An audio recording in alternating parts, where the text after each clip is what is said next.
करबे दोसर से बियाह जे हमरे सकले छोड़ी माय बाबू से अपना परमिशन दे तुलल बिना दहेज बियाह तू हमरे सकले छोड़े तोरा में हिम्मत तलक के हमरा चले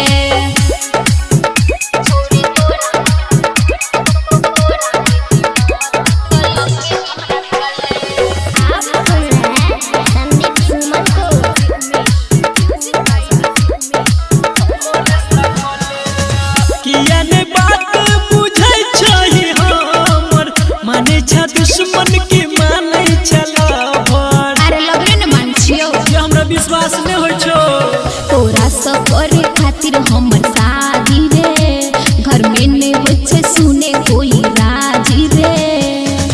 टेंशन से हमर रोता देह गाले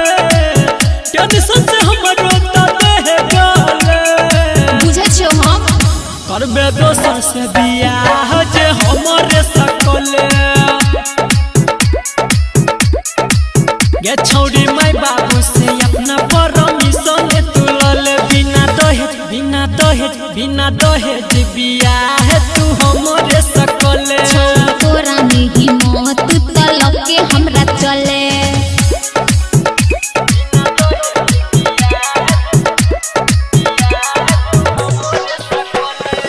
music by DJ Umesh Shukipur बाजार